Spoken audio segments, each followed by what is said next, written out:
എന്നെ സ്നേഹിക്കുന്ന ഒരപ്പൻ എൻ്റെ കൂടെ ഉണ്ടെന്നുള്ള ബോധ്യമാണ് എൻ്റെ ഗോഡ് എക്സ്പീരിയൻസ് എന്ന് പറയും. എൻ്റെ ചില ദുരനുഭവങ്ങൾ എനിക്ക് എനിക്ക് അനുവദിച്ച ദൈവം എന്തുകൊണ്ട് എനിക്ക് സൗഖ്യം തന്നില്ല. ഞാൻ പ്രാർത്ഥിക്കുന്ന ഒരു പ്രാർത്ഥനയുണ്ട്, ദൈവമേ ഞാൻ നിന്നെ വിട്ടു പോയാലും നീ എൻ്റെ കൈ മുറുകെ പിടിച്ചോണേ എന്നത്. ദൈവം വരുത്തിയ മാറ്റമാണ്, പരിശുദ്ധാത്മാവാണ് അത് വരുത്തിയത്, ദൈവവചനത്തിലൂടെയാണ് അത് സംഭവിച്ചത് എന്നുള്ളത് എനിക്ക് തീർച്ചയായിട്ടും പറയാൻ സാധിക്കും. നമുക്ക് ജീവിതത്തിന് ആവശ്യമായുള്ളതെല്ലാം അവൻ തന്നോളും. അവൻ്റെ രാജ്യവും നീതിയും നമ്മൾ അന്വേഷിച്ചാൽ മാത്രം മതി. ഇത് എക്സാക്ട്ലി ആണ് ഞങ്ങളുടെ അനുഭവം എന്ന് ഞങ്ങൾക്ക് ഇരുവർക്കും അത് പറയേണ്ടതായിട്ട് വരും.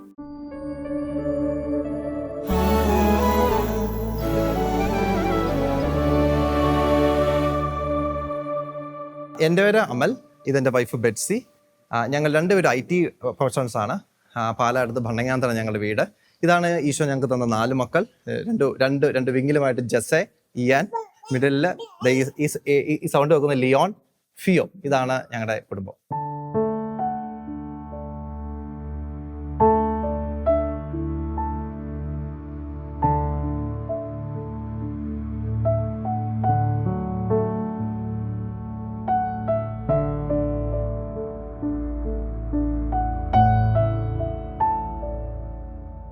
കഴിഞ്ഞ ഏകദേശം ഒരു 15 വർഷങ്ങളായിട്ട് ജീവിതത്തിൽ ഞങ്ങൾ രണ്ടുപേരും വ്യത്യസ്ത മേഖലകളിൽ വളരെയധികം ആക്റ്റീവാണ്.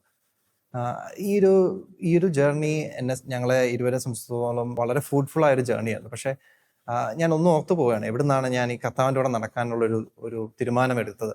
പക്ഷേ എൻ്റെ ഒരു ചെറുപ്പകാലത്തിലേക്ക് തന്നെ പോകേണ്ടി വരും. ഒരു സൺഡേ സ്കൂൾ കാലഘട്ടം, വീട്ടിലുണ്ടായിരുന്ന സാഹചര്യങ്ങൾ, മാതാപിതാക്കൾ, വല്യമ്മ, ഇവരൊക്കെ ഈശോയുമായിട്ട് എന്നെ അടുപ്പിക്കുന്നതിൽ വളരെ വലിയൊരു പ്രാധാന്യം വഹിച്ചിട്ടുണ്ട്. പക്ഷേ ആ ഒരു സൺഡേ സ്കൂൾ കാലഘട്ടത്തിലും ഒക്കെ കൂടുതൽ കർത്താവിനോടൊക്കെ ചേർന്ന് ജീവിച്ചെങ്കിലും അറിയാലോ, നമുക്ക് ടീനേജ് കാലഘട്ടത്തിലാകുമ്പോഴേക്കും കുറേ സംശയങ്ങളുടെ ഒരു പെരുമഴയാണ്. എന്തുകൊണ്ട് ദൈവം അവിടെ എങ്ങനെ ചെയ്തു? എൻ്റെ ഏറ്റവും വലിയ സംശയം, ജീവിത വിജയം നേടിയ പലരും അങ്ങനെ കർത്താവോട് അടുപ്പമുള്ളവരല്ല. കുറച്ച് സെക്യുലർ ആളുകളാണ് ജീവിതത്തിൽ വിജയം നേടുക. ഞാൻ ഈ സംശയമായിട്ട് എൻ്റെ അമ്മയുടെ അടുത്താണ് ചെയ്തത്. അപ്പം ദൈവം അമ്മയിലൂടെ അന്ന് എനിക്ക് കൃത്യമായ ചില ഉത്തരങ്ങൾ തന്നു. എല്ലാത്തിലുപരി മമ്മിയുടെ ചില ജീവിതാനുഭവങ്ങളും കുറെ ആളുകളോട് ക്ഷമിക്കാനായത്, മമ്മി പ്രാർത്ഥിച്ച ചില ആളുകൾ ധ്യാനം കൂടിയത്, ഇങ്ങനെയുള്ള ചില ഉദാഹരണങ്ങളും ചില കോൺവെർസേഷനുകളൊക്കെ അവസാനം ഒരു 9ാം ക്ലാസ് സമയത്തൊക്കെ ആയിരിക്കണം, ആ ഒരു കാലഘട്ടത്തിന് അവസാനം തീരുമാനമെടുത്തു, കർത്താവിൻ്റെ കൂടെ ജീവിതം നയിക്കുന്നതാണ് ഏറ്റവും നല്ലത്. ആ വഴിയെ മാത്രമേ ജീവിത വിജയം ലഭിക്കത്തുള്ളൂ. അപ്പം ഞാൻ ഏകദേശം ആ ഒരു സമയത്ത് തന്നെ തീരുമാനമെടുത്തു. ഒരു പക്ഷേ ഞാൻ എൻ്റെ കോളേജ് ജീവിതത്തിലൊക്കെ പോവുകയാണെങ്കിൽ വേറെ അലമ്പുകൾക്കൊന്നും ഞാൻ ഡെഫിനറ്റ്ലി പോകത്തില്ല. എവിടെയൊക്കെയോ അന്നൊക്കെ കൂടി ഒരു ധ്യാനത്തിലൊക്കെ ഞാൻ ചിന്തിച്ചത് ഓർക്കുകയാണ്, ഒരു സുശേഷ പ്രഘോഷകനാണ്, എന്താണ് ചിന്തിക്കുന്നതെന്ന് പോലും എനിക്കറിയില്ല. അപ്പോൾ ഇത് പ്രഘോഷകമെന്ന് വെച്ചാൽ നമ്മൾ സംസാരിക്കേണ്ടി വരുമല്ലോ, സ്റ്റേജിൽ നിൽക്കേണ്ടി വരുമല്ലോ, അതെനിക്ക് പറ്റുന്ന കാര്യമല്ലല്ലോ എന്നൊക്കെ ഞാൻ എൻ്റെ +1 കാലത്തിൽ ചിന്തിച്ചൊക്കെ ഞാൻ ഓർക്കുന്നു. പക്ഷേ ഇൻഡയറക്ട്ലി ഞാനൊരു കോളേജിലെത്തുമ്പോൾ ജീവിതത്തിൽ എൻ്റെ ഭാഗമായി ജീവിതത്തിൽ ആക്റ്റീവായി പല കാര്യങ്ങൾ. അവിടെ എനിക്ക് ഒരു ശുശ്രൂഷ മേഖലയിലുള്ള ഒരു ജോലിക്ക് ദൈവം എന്നെ ഉപയോഗിച്ചു എന്നതാണ്. ദൈവം എന്നെ കുറെ കൂടി സവിശേഷമായ ടച്ച് ചെയ്ത അനുഭവം പറയണമെന്ന് ഞാൻ ആഗ്രഹിക്കുകയാണ്. ഒരുപക്ഷെ എൻ്റെ ശുശ്രൂഷ മേഖലയിൽ മുന്നോട്ട് പോകുമ്പോഴൊക്കെ എൻ്റെ മനസ്സിൽ ചില അസ്വസ്ഥതകളുണ്ടായിരുന്നു. മുന്നോട്ട് പോകുമ്പോഴും ഒക്കെ എന്തുകൊണ്ടാണ് ചില അനുഭവങ്ങൾ ദൈവം എൻ്റെ ജീവിതത്തിൽ അനുവദിച്ചത്? ആ ചില അനുഭവങ്ങൾ എൻ്റെ ജീവിതത്തിൽ ഇല്ലായിരുന്നെങ്കിൽ ഞാൻ കുറെ കൂടെ സൂപ്പർ ആകത്തില്ലായിരുന്നു. അതുമൂലം ഞാൻ ഒത്തിരി റെസ്ട്രിക്റ്റഡ് ആയില്ലേ? ദൈവം എന്തുകൊണ്ട് അതെന്നിൽ അനുവദിച്ചു? ഞാൻ എൻ്റെ ഒരു ജിസു സീനിയറുമായിട്ട് ഞാൻ ഇങ്ങനത്തെ സംശയങ്ങളുമായിട്ട് ഞാൻ അദ്ദേഹത്തോടെ കുറേ സമയം ഒരു കാറിൽ ചെലവഴിക്കുന്നത് ഞാൻ ഓർക്കുകയാണ്. അപ്പോൾ ആ വ്യക്തി അദ്ദേഹം പറഞ്ഞു, എൻ്റെ ജീവിതത്തിലും ഇതേപോലെ ബുദ്ധിമുട്ടുകൾ ഉണ്ടായിട്ടുണ്ട്. ഞാൻ ഇന്ന ചില കാരണങ്ങൾ കൊണ്ടാണ്. അദ്ദേഹം ഒരു 15ഓളം അദ്ദേഹത്തിൻ്റെ ജീവിതത്തിലെ വളരെ പേഴ്സണലായ ഞാൻ കൃത്യമായി ഓർക്കണം, 15ഓളം ഇൻസിഡൻസ് പറയണം. ചിലപ്പോൾ അത് പെട്ടെന്നൊരു ബുക്ക് എടുത്ത് വായിച്ചപ്പോൾ തോന്നിയ ചിന്തയാവാം, അല്ലെങ്കിൽ ചിലപ്പോൾ പല്ല് വെച്ചപ്പോൾ തോന്നുന്ന ചിന്തയാവാം എന്നൊക്കെ പറഞ്ഞാൽ അങ്ങനെ ചില ചിന്തകൾ, ചില അനുഭവങ്ങൾ, ഈശോയായിട്ട് സംസാരങ്ങൾ. അപ്പം അദ്ദേഹം ഇങ്ങനെ 15ഓളം ഇൻസിഡൻസ് ഇങ്ങനെ പറയുകയാണ് അദ്ദേഹത്തിന്റെ ജീവിതത്തിൽ ഇതേപോലുള്ള ബുദ്ധിമുട്ടുകളിൽ നിന്ന് മാറിയത്. അപ്പൊ ചേട്ടൻ സൗഖ്യപ്പെട്ട ഒരു വിവരണം പറയുമ്പോൾ ആ സ്റ്റെപ്സിലെ പല കാര്യങ്ങളും എൻ്റെ ജീവിതത്തിൽ ഓൾറെഡി സംഭവിച്ചു. ചേട്ടൻ ദൈവം കൊടുത്ത അതേ ചിന്തകൾ ദൈവം എനിക്കും തന്നു. അപ്പൊ എനിക്ക് മനസ്സിലായി, ഞാനും അണ്ടർ പ്രോസസ്സാണ്. ദൈവം എന്നെ സൗഖ്യപ്പെടുത്തിക്കൊണ്ടിരിക്കുകയാണ്. അതെനിക്ക് വല്ലാത്ത ഒരു സ്വാതന്ത്ര്യം തന്നു, ദൈവത്തോട് വല്ലാത്തൊരു അടുപ്പം തന്നു. എന്നെ ബുദ്ധിമുട്ടാൻ അനുവദിച്ച ഒരു ദൈവം എന്നതിൻ്റെ അപ്പുറത്തോട്ട് എൻ്റെ ജീവിതത്തിൻ്റെ ഓരോ നിമിഷങ്ങളിലും ഇടപെടുകയും പെട്ടെന്ന് എനിക്ക് എൻ്റെ കഴിഞ്ഞകാല ജീവിതത്തെ എല്ലാം വേറൊരു ഫ്രെയിമിലൂടെ കാണാൻ പറ്റി. എന്നെ ഉപേക്ഷിച്ച ദൈവം എന്ന് പറയുന്ന ഫ്രെയിം മാറി എൻ്റെ ജീവിതത്തിലെ എല്ലാ അനുഭവങ്ങളിലും തക്കതായ സൊല്യൂഷൻസുമായിട്ട്, ചിന്തകളുമായിട്ട്, സൗഖ്യവുമായിട്ട് എൻ്റെ ഒപ്പമുള്ള ഒരു ദൈവത്തെ പെട്ടെന്ന് എൻ്റെ മുമ്പിൽ അങ്ങ് തെളിഞ്ഞ് വരുവാണ് ആ ഒരു കോൺവെർസേഷൻ്റെ സമയത്ത്. അതെന്നെ അങ്ങ് വല്ലാതെ അങ്ങ് സ്പർശിച്ചു. കർത്താവുമായിട്ട് വല്ലാത്തൊരു അടുപ്പം എനിക്ക് തോന്നി. ഒരു അകൽച്ച ഉണ്ടായിരുന്നു. ആ അകൽച്ച അങ്ങ് മാറി. വല്ലാത്തൊരു സ്വാതന്ത്ര്യത്തിലേക്ക് വന്നു. എന്നെ തന്നെ കർത്താവിന് വിട്ടുകൊടുക്കാനുള്ള എൻ്റെ ഒരു ആഗ്രഹം അത് വളരെയധികം വർദ്ധിച്ചു. ഒരു വല്ലാത്തൊരു സന്തോഷം, വല്ലാത്തൊരു സ്വാതന്ത്ര്യത്തിലേക്ക് ഒരിക്കലും പിന്നീട് എനിക്കത് ജീവിതത്തിൽ മാറാത്ത പോലെ ഒരു അനുഭവത്തിലേക്ക് ഞാൻ മാറുകയാണ്. എനിക്ക് ആ വ്യക്തിയോട് നന്ദി പറയേണ്ടതുണ്ട്. കാരണം മരിച്ചുപോയ സജി ആക്കുളം ചേട്ടൻ്റെ ഒപ്പമാണ് ഞാനന്ന് അവിടെ ഇരുന്നത്. അപ്പോൾ അവിടെ ഒരു പരിശുദ്ധാത്മാവിനെ നിറയുന്ന ഒരു അനുഭവവും വല്ലാത്തൊരു ആനന്ദവും ഞാൻ പറയാൻ പറ്റും. ഒരു പക്ഷേ അതിനുശേഷം ഒരു പക്ഷേ ഞാൻ കംപ്ലീറ്റ്ലി ഈശോയിലേക്ക് മറിഞ്ഞു എന്ന് ഞാൻ പറയേണ്ടത് വരും. അതുപോലൊരു ട്രസ്റ്റ് എൻ്റെ ജീവിതത്തിൽ ഉണ്ടായി കർത്താവിനോട്. അപ്പം ഞാനൊരു കോളേജ് കാലഘട്ടം മുതലേ ദൈവത്തിന് വേണ്ടി ജീവിക്കണം എന്നൊക്കെ ആഗ്രഹിക്കുമ്പോഴും കുറെ കൂടി ദൈവത്തിന് കൊടുക്കാനുള്ളൊരു ധൈര്യം ഉണ്ടായി. ജീവിതത്തിന്റെ സമസ്ത മേഖലകളെയും ഈശോയുമായി ഒരു അടുപ്പത്തോടു കൂടി ഈശോയ്ക്ക് ആഗ്രഹമുള്ള രീതിയിൽ തീരുമാനങ്ങൾ എടുക്കാൻ, അതെൻ്റെ ജീവിത പങ്കാളിയെ സ്വീകരിച്ച സമയമായിരിക്കാം, ഒരു പക്ഷെ എൻ്റെ ജോലിയുമായി ബന്ധപ്പെട്ട ഡിസിഷൻസ് ആയിരിക്കാം. എല്ലാ തീരുമാനങ്ങളിലും അതൊരു വലിയ ഫാക്ടറായി എന്നുള്ളതാണ്.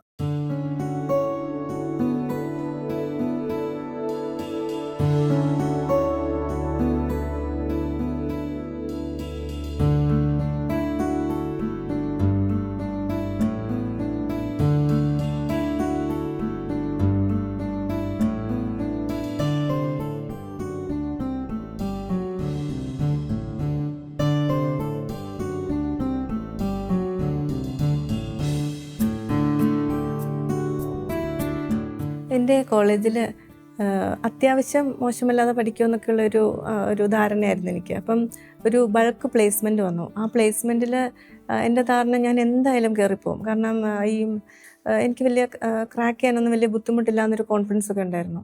പക്ഷേ ഒത്തിരി പേരെ ഞങ്ങളുടെ കോളേജിൽ നിന്ന് എടുത്തു. എനിക്കത് പക്ഷേ കിട്ടിയില്ല. അതെനിക്ക് ഒത്തിരി സങ്കടമെന്ന് വെച്ചാൽ ഭയങ്കര സങ്കടമായിരുന്നു. എനിക്ക് ഉള്ളിൽ പറഞ്ഞറിയിക്കാൻ പറ്റാത്തടത്തോളം ആ പ്രതീക്ഷയെല്ലാം നഷ്ടപ്പെട്ടു പോയ പോലെ തോന്നിയായിരുന്നു. അത് കഴിഞ്ഞ് കുറേ നാൾ കഴിഞ്ഞിട്ട് എനിക്കൊരു പ്ലേസ്മെൻറ്റ് കിട്ടുന്നത്. അപ്പോൾ ഈ പ്ലേസ്മെൻറ്റ് എനിക്ക് കിട്ടുന്നത് ട്രെയിനിങ് ഒക്കെ ചെന്നൈയിലായിരുന്നു. അപ്പം സംഭവിച്ചെന്താണെന്ന് വെച്ചാൽ എൻ്റെ ഫ്രണ്ട്സ് ആരും അവിടെ ഇല്ല. അപ്പം ഞാൻ അവിടെ ഒറ്റയ്ക്കായിപ്പോയി. ട്രെയിനിങ്ങിൻ്റെ ക്ലാസ്സിലാണേലും ക്ലാസ്മേറ്റ്സൊക്കെ ആണേലും അറിയാത്തവരൊക്കെ ആയിരുന്നു. അപ്പം വല്ലാത്തൊരു ഒറ്റപ്പെടലായിരുന്നു ആ സമയം. ഒരു 3 months ട്രെയിനിങ് ഉള്ളായിരുന്നു. പക്ഷേ നമുക്ക് ചുറ്റും ആരുമില്ല. പിന്നെ വീട്ടിൽ നിന്ന് മാറി നിൽക്കുന്നു, ആരും കൂടെയില്ലാത്തൊരു ചിന്തയൊക്കെ. ആ സമയത്താണ് ഞാനിങ്ങനെ കുറേ നേരം എനിക്ക് ആകപ്പാടെയുള്ള ഒരു ആശ്വാസം എന്ന് വെച്ചാൽ നമ്മുടെ പ്രാക്ടീസസിൽ പള്ളിയിൽ പോകാനായിട്ട് ശ്രമിച്ചു. അപ്പം എല്ലാ ദിവസവും പള്ളിയിൽ പോകാനായിട്ട് ഒരു ബ്ലെസ്സിങ് കിട്ടി. അങ്ങനെ പള്ളിയിൽ പോകും. പിന്നെ കുറേ നേരം ആരാധനയ്ക്കൊക്കെ പോയിരിക്കും. പിന്നെ ഈ ട്രെയിനിങ്ങും എനിക്ക് ഒത്തിരി എളുപ്പമല്ലായിരുന്നു. ഇലക്ട്രോണിക്സ് ബാക്ക്ഗ്രൗണ്ടിൽ നിന്ന് വന്ന് കമ്പ്യൂട്ടർ സയൻസിൻ്റെ IT ആയിരുന്നു ട്രെയിനിങ്. അതിലും എനിക്ക് ക്രാക്ക് ചെയ്യാനായിട്ട് എല്ലാം പഠിക്കാനും ഒക്കെ ആയിട്ട് ബുദ്ധിമുട്ട് തോന്നി. അപ്പം ഞാൻ കുറേ നേരം ദൈവത്തിൻ്റെ കൂടെ പോയിരിക്കും. ദൈവത്തോട് പരാതി പറയും, എന്തുകൊണ്ടാണ് ഇങ്ങനെ ഇത്രയും എന്നെ കഷ്ടപ്പെടുത്തുന്നതെന്നൊക്കെ ചോദിക്കും. ആ സമയങ്ങൾ അതൊരു ജേർണി ആയിരുന്നു. ആ ജേർണിയിൽ എനിക്ക് കിട്ടിയ ഒരു അഷുറൻസ് ഉണ്ട്. ആര് കൂടെ ഇല്ലെങ്കിലും ഞാൻ നിൻ്റെ കൂടെയുണ്ട്. നിൻ്റെ അപ്പനാണ് ഞാൻ. എൻ്റെ അപ്പനുമായിട്ട് എനിക്ക് നല്ല ബന്ധമാണ്. അപ്പം നല്ലൊരു സൂത്തിങ് ബന്ധമാണ്. അപ്പം ദൈവം എന്നോട് കൂടെ വന്ന് പറഞ്ഞു, ഞാൻ നിൻ്റെ അപ്പനാണ്, നിൻ്റെ കൂടെ ഞാനുണ്ടെന്നൊരു അഷുറൻസ് തന്നു. ആ അഷുറൻസാണ് എനിക്ക് ഇതുവരെ എൻ്റെ ജീവിതത്തിൽ കിട്ടിയതിൽ ഏറ്റവും വലിയ ബ്ലെസ്സിങ്. അപ്പം ഈ റോമ 8:28 പറയും, ദൈവത്തെ സ്നേഹിക്കുന്നവർക്ക്, അവിടുത്തെ പദ്ധതി അനുസരിച്ച് വിളിക്കപ്പെട്ടവർക്ക് അവിടുന്ന് എല്ലാം നന്മയ്ക്കായി പരിണമിപ്പിക്കുമെന്ന് നമുക്കറിയാമല്ലോ എന്ന്. അപ്പം ഞാൻ ചിന്തിക്കായിരുന്നു, അന്ന് ഞാൻ ആഗ്രഹിച്ച പ്ലേസ്മെൻറ്റ് കിട്ടിയിരുന്നെങ്കിൽ എനിക്കൊരു പക്ഷേ ദൈവത്തെ കിട്ടുമായിരുന്നു എന്ന്. ഞാനിപ്പം എൻ്റെ ജീവിതത്തിൽ ഏറ്റവും കൂടുതൽ വിലമതിക്കുന്നത് ഞാനും എൻ്റെ അപ്പനുമായിട്ടുള്ള ഒരു ബന്ധമാണ്. ആ ഒരു ബന്ധം, എൻ്റെ അപ്പൻ എൻ്റെ കൂടെ ഉണ്ടെന്നുള്ളൊരു അഷുറൻസ്, അതിനു വേണ്ടി ഞാൻ വേറെ എന്തും ട്രേഡ് ചെയ്യാൻ തയ്യാറാണ്. ഈ ഒരു ബന്ധം, ഈ സ്നേഹം മതി എനിക്ക്.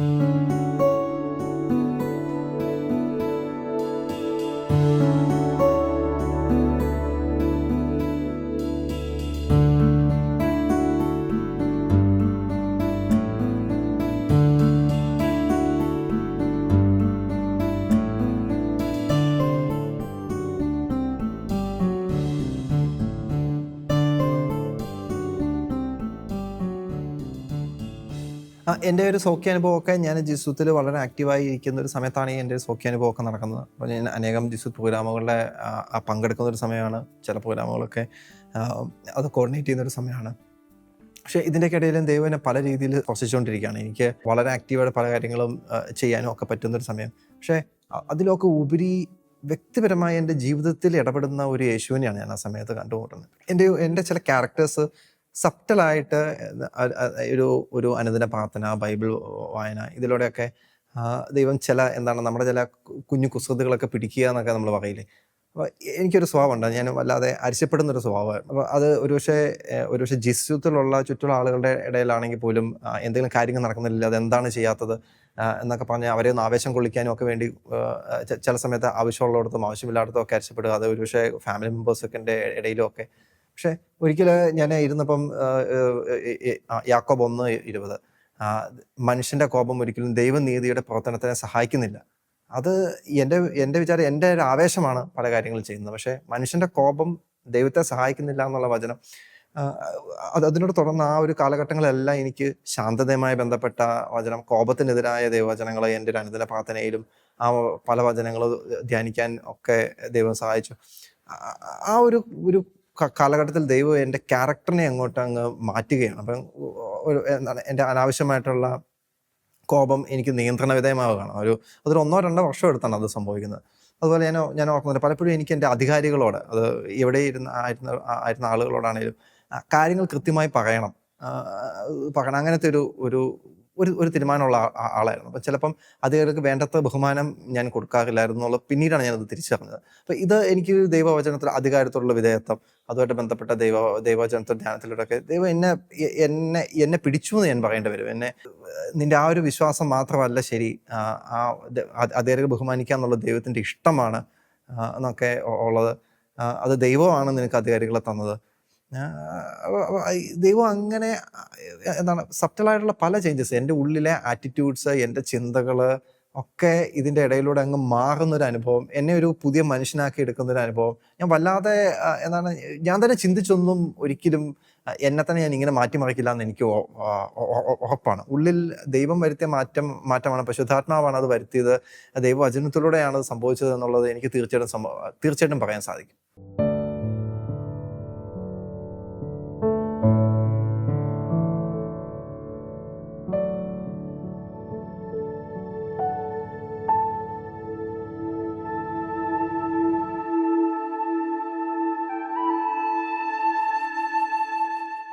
ദൈവം സവിശേഷമായി ഞങ്ങളുടെ ജീവിതത്തിലെ ഇടപെട്ടത് ഞങ്ങളുടെ വിവാഹ ജീവിതത്തിലാണ്. ഓഫ് കോഴ്സ് ഞങ്ങൾ രണ്ടുപേരും അവിടുത്തെ കണ്ടുമുട്ടിയ ശേഷം ആരംഭിച്ച ഒരു ജീവിതമായതുകൊണ്ട് തന്നെ ഞങ്ങളുടെ വിവാഹത്തിൻ്റെ തുടക്ക സമയത്ത് ഞങ്ങൾ ധ്യാനിച്ചിരുന്ന, അല്ലെങ്കിൽ ഞങ്ങൾ വായിച്ചൊരു പുസ്തകമായിരുന്നു 3 to Get Married.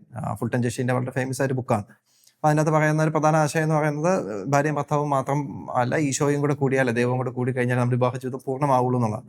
ഞങ്ങളത് തുടക്കം മുതലേ വിശ്വസിച്ചു. വിവാഹം എന്ന കുദാശയുടെ ഒരു ശക്തി ഞങ്ങളുടെ ഉടനീളമുള്ള അനുഭവമാണ്. ക്രിസ്തു ഞങ്ങളുടെ ഒപ്പം, ഈശോ ഞങ്ങളുടെ ഒപ്പം യാത്ര ചെയ്യുന്നു, ഓരോ ചെറിയ കാര്യങ്ങൾ ഇടപെടുന്നു എന്നുള്ളത് ഞങ്ങളുടെ ഒരു എക്കാലത്തെ അനുഭവമാണ്. ഞാൻ ഒരു ഇൻസിഡന്റ് പ്രത്യേകം എടുത്തു പോയത്, ഞങ്ങൾ തമ്മിലൊരു ഒരു ചെറിയ ബുദ്ധിമുട്ടുണ്ടായിരിക്കുന്ന ഒരു സമയം.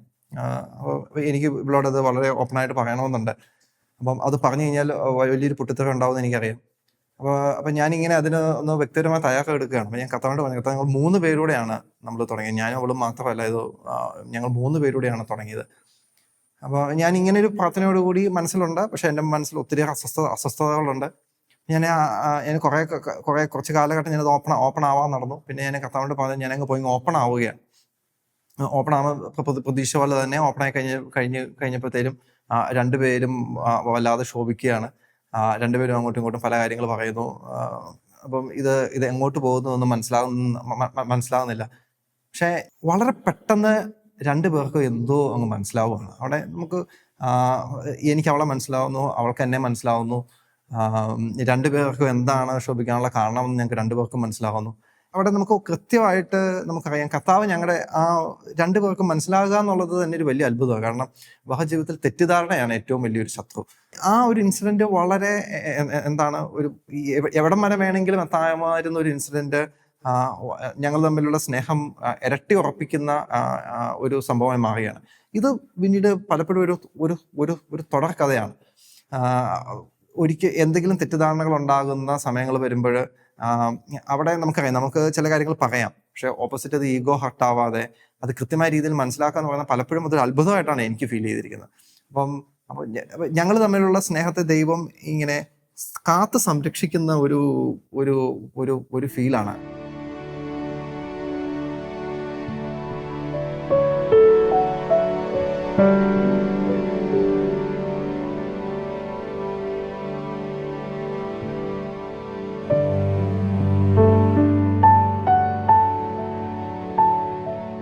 ഞങ്ങൾക്ക് ആദ്യം മുതലേ ഞങ്ങളുടെ സ്പിരിച്വൽ ഫാദേഴ്സൊക്കെ പലപ്പോഴും സംസാരിക്കുമ്പോൾ കിട്ടുന്ന ഒരു കൃത്യമായ ബോധ്യം, ആ കുട്ടികളുമായിട്ടുള്ള ഒരു സ്നേഹം, കുട്ടികളോട് സ്നേഹം തോന്നുന്നില്ലെങ്കിൽ പരസ്പരമുള്ള ഞങ്ങൾ തമ്മിലുള്ള ബന്ധം ഒന്ന് ചെക്ക് ചെയ്യണം. ഞങ്ങൾ തമ്മിലുള്ള ബന്ധം ശരിയാകുന്നില്ലെങ്കിൽ ദൈവമായിട്ടുള്ള ബന്ധം ചെക്ക് ചെയ്യണം. അതൊരു പൈപ്പ് ലൈനാണ്. അപ്പം ഈ ഒരു സംഭവം ഞങ്ങൾ കാര്യമായി ദൈവം ഓർമ്മിപ്പിച്ച ഒരു സംഭവം ഉണ്ടായിരുന്നു. ഇപ്പം ഞങ്ങൾ രണ്ടുപേരും കൂടെ ഇങ്ങനെ ഒരുമിച്ച് ഒരു ദിവസം ഒന്നിരുന്ന് വർത്താനം പറയുകയാണ്. അപ്പം ഞങ്ങളുടെ ഒരു പുത്രൻ ഞങ്ങളുടെ ഇടയിലൂടെ ഇങ്ങനെ ഓടിക്കളിക്കുന്നുണ്ട്. അപ്പം ഞങ്ങൾ വർത്താനം പറയുമ്പോൾ ഞങ്ങളെ ശല്യപ്പെടുത്താതെ ഞങ്ങളുടെ ഒപ്പം ഓടിക്കളിക്കുക എന്നുള്ളത് ഞങ്ങളുടെ മക്കളുടെ എല്ലാം തന്നെ ഒരു ഒരു ഒരു ഒരു ഒരു ഇഷ്ടപ്പെട്ട വിനോദമാണ്. അപ്പം പലപ്പോഴും ഞാൻ എവിടെയോ ഒരു ബുക്കിൽ വായിച്ചിട്ടുണ്ട്, അതൊരു വല്ലാത്തൊരു അഷുറൻസ് ആണ് അവർക്ക് തരുന്നത്, അവരുടെ മാതാപിതാക്കളുടെ സ്നേഹം. അപ്പോൾ ഞങ്ങളിങ്ങനെ സംസാരിച്ചുകൊണ്ടിരുന്ന ഇടയിൽ ഞാൻ എന്തോ ഒരു അസ്വസ്ഥ ഉണ്ടായിരുന്നു. ഇവളോട് എന്ന് പറഞ്ഞാൽ ഞാനിങ്ങനെ കൈ കൊണ്ടൊന്ന് ഇങ്ങനെ ഒരു ഒരു ഒരു ഒരു ആംഗ്യം കാണിക്കണം. അപ്പം ഇങ്ങനെ അടിക്കുന്ന പോലെ കാണിക്കണം. അപ്പം ഇത്രയും നേരം ഓടി കളിച്ചുകൊണ്ടിരുന്ന എൻ്റെ ഒരു പുത്രൻ ഓടി വന്ന് എനിക്കിട്ട് അടിക്കുവാണ്. എന്താണ് അവനതെന്തോ ഒരു ഭയങ്കര സംഭവമായി അവന് തോന്നി. അവൻ്റെ അമ്മയുടെ നേരെ എന്തോ കൈ നീട്ടുന്ന പോലെ തോന്നിയത്. അപ്പം അത്ര ഇൻറ്റൻസിറ്റി ഉള്ള ഇൻസിഡൻ്റ് ഒന്നും ആയിരുന്നില്ല. പിന്നെ ഞങ്ങൾ രണ്ടുപേരും അവനോട് എൻഷുർ ചെയ്യാണ് അങ്ങനെയൊന്നും സംഭവിച്ചിട്ടില്ല. അപ്പം അങ്ങനെ പറഞ്ഞ ഒരു കാര്യമാണ്. അതായത് അവൻ്റെ അപ്പനും അമ്മയും തമ്മിൽ എന്തോ ഒരു സ്നേഹക്കുറവുണ്ട്. അവൻ്റെ ഉത്ഭവം എന്ന് പറയുന്ന ആ ഒരു സ്നേഹത്തിൽ നിന്നാണല്ലോ. അപ്പം അവിടെ എന്തോ ഒരു പ്രശ്നമുണ്ടെന്നുള്ള അവനെ വല്ലാതെ അസ്വസ്ഥനാക്കുകയാണ്. ആ ഒരു സമയം എന്ന് പറയുന്നത് 2-2.5 വയസ്സുള്ള സമയമെന്നാണ് എൻ്റെ ഒരു ഓർമ്മ. അപ്പം തീർച്ചയായിട്ടും അവന് ചെറിയ ഞുള്ളിപ്പുറയൊക്കെ കൊടുത്തു തുടങ്ങിയൊരു സമയം തന്നെയാണ്. പക്ഷെ അന്നൊന്നും എനിക്കെതിരെ പ്രതികരിക്കാതിരുന്ന അവൻ ഈ ഒരു ഇൻസിഡന്റിൽ എന്നോട് പ്രതികരിക്കണം. അപ്പം എത്രമാത്രം ആ ഒരു അവൻ ഉത്ഭവിച്ച സ്നേഹത്തിൽ എന്തോ ഒരു കുറവുണ്ടെന്നുള്ള അവനെ അസ്വസ്ഥനാക്കി എന്നുള്ളതാണ്. അപ്പം നമ്മളെല്ലാം ദൈവസ്നേഹത്തിൽ സൃഷ്ടിക്കപ്പെട്ടവരാണ്. അപ്പോൾ ദൈവസ്നേഹത്തെക്കുറിച്ചുള്ള ഒരു അവയർനെസ്, ദൈവം എന്നെ സ്നേഹിക്കുന്നുണ്ടെന്നുള്ളതും ആ ഒരു അവയർനെസ് നമ്മുടെ ജീവിതത്തെ എത്രമാത്രം സ്ട്രോങ് ആണെന്ന് ഉള്ളതാണ്. ഞങ്ങൾക്ക് മനസ്സിലായത് വളരെ പ്രാക്ടിക്കലി പറഞ്ഞൊരു പൈപ്പ് ലൈൻ. ഞങ്ങൾക്ക് മക്കളോടുള്ള സ്നേഹത്തിന് കുറവുണ്ടെങ്കിൽ ഞങ്ങൾ തമ്മിലുള്ള സ്നേഹം ഞങ്ങൾ പരിശോധിക്കും. ഞങ്ങൾ തമ്മിലുള്ള സ്നേഹത്തിന് എന്തെങ്കിലും പ്രശ്നമുണ്ടെങ്കിൽ അത് ഞങ്ങൾ ഇരുവരും കർത്താവിന് മുമ്പിലിരിക്കും. അപ്പം കർത്താവിന് മുന്നിൽ നിന്നാണ് അത് മുകളിൽ നിന്ന് അത് താഴോട്ട് ഒഴുകുന്നത്.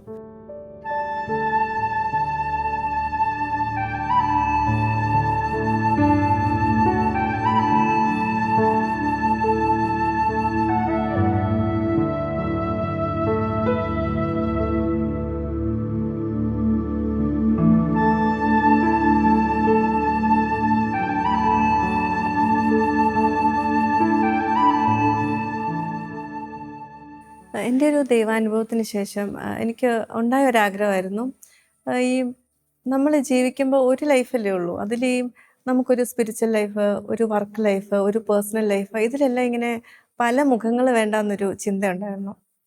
അപ്പം ഞാൻ ചെയ്തൊരു കാര്യമുണ്ട്. ഞാനൊരു MNCയിലാണ് വർക്ക് ചെയ്തിരുന്നത്. അവിടെ സ്പിരിച്വൽ പ്രാക്ടീസസ് അലൗഡ് അല്ല, നമ്മൾ റിലീജിയസ് സാധനങ്ങളൊന്നും അങ്ങനെ എക്സ്പ്രസ് ചെയ്തുകൂടാ.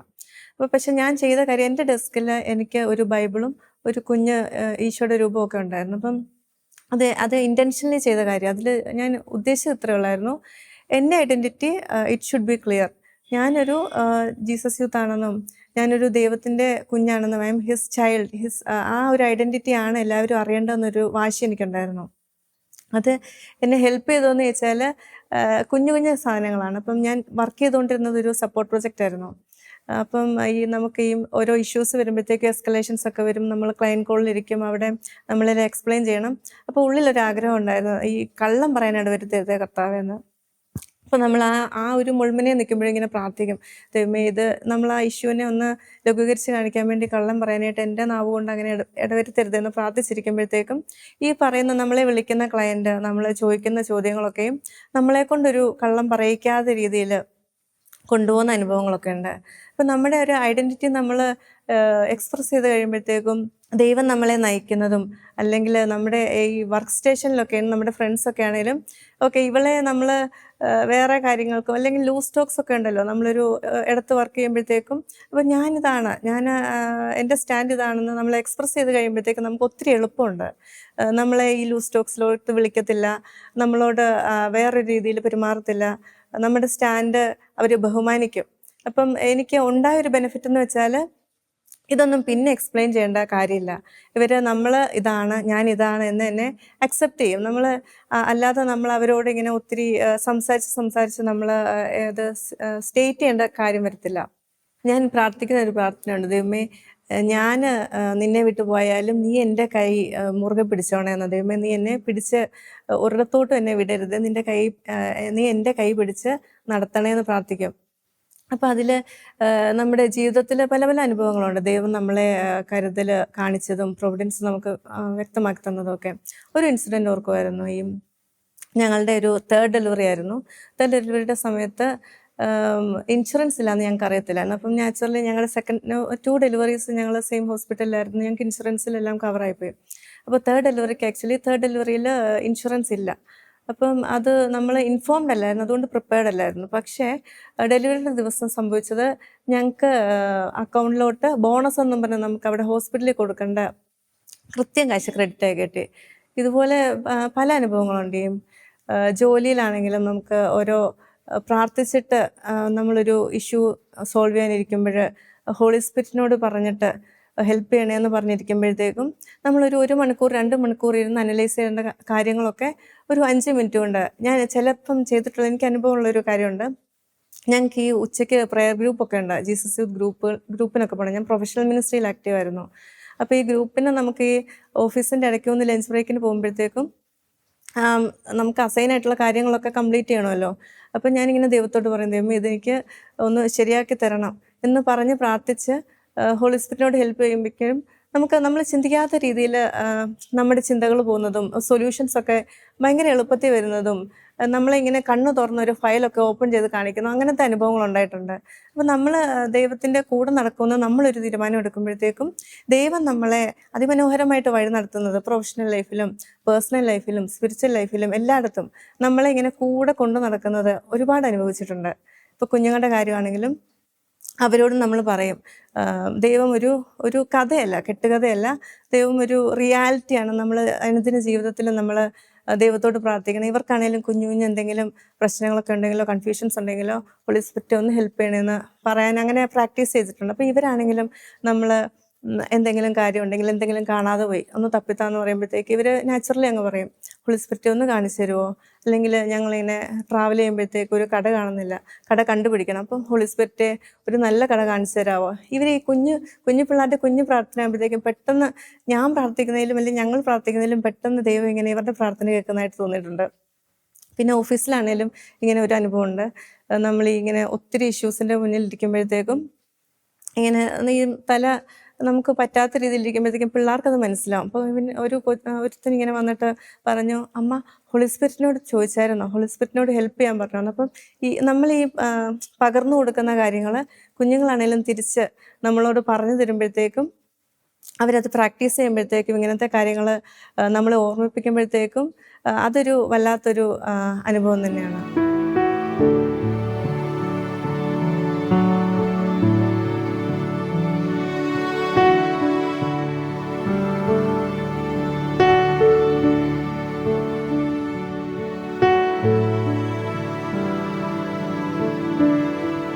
ഞാൻ എൻ്റെ